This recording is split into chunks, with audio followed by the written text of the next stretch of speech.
আওয়ামী লীগের সংশোধিত একটি পক্ষের রাজনৈতিক পুনর্বাসনে রাজি হতে সেনানিবাস থেকে চাপ দেয়া হচ্ছে এমন দাবি করে ফেসবুকে পোস্ট করেছিলেন জাতীয় নাগরিক পার্টির মুখ্য সংগঠক হাসনাত আব্দুল্লাহ। হাসনাতের সেই দাবির প্রেক্ষিতে তাঁর প্রতিক্রিয়া জানিয়েছে সেনাবাহিনীর সদর দপ্তর। আরও জানাচ্ছেন ইমতিয়াজ আলম।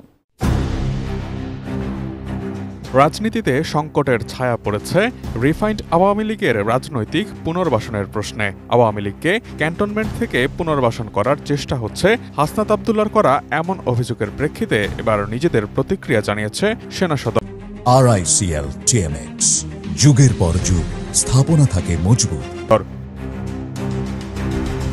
শনিবার নেত্র নিউজকে দেয়া সেনা সদরের এক বিবৃতিতে স্বীকার করে নেওয়া হয়েছে যে সেনানিবাসে খোদ সেনাপ্রধান ওয়াকারুজ্জামানের সঙ্গেই 11 মার্চ বৈঠকটি অনুষ্ঠিত হয়েছিল।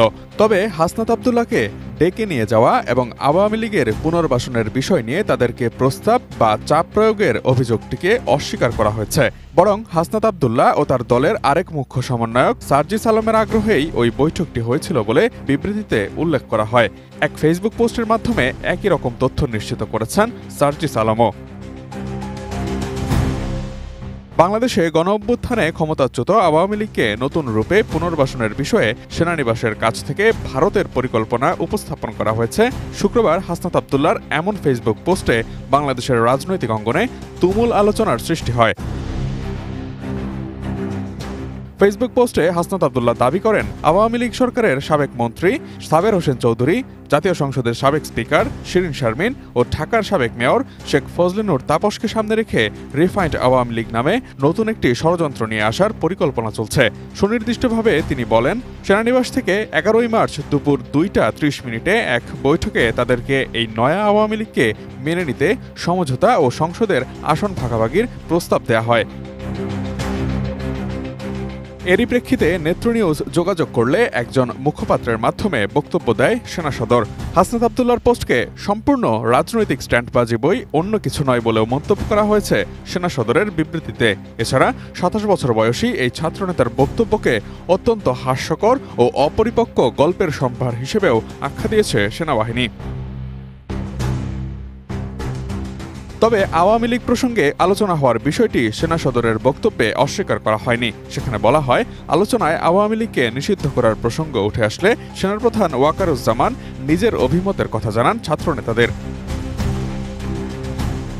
বিবৃতিতে সেনাপ্রধানের বক্তব্যের উদ্ধৃতি দিয়ে বলা হয়, আওয়ামী লীগের যেসব নেতারা ফৌজদারি মামলায় জড়িত নন এবং ক্লিন ইমেজের অধিকারী, তাদের সমন্বয়ে নতুন আওয়ামী লীগ আসন্ন জাতীয় সংসদ নির্বাচনে অংশগ্রহণ করলে নির্বাচন প্রতিদ্বন্দ্বিতামূলক, ফলপ্রসূ ও আন্তর্জাতিক মহলে অধিকতর গ্রহণযোগ্যতা পাবে।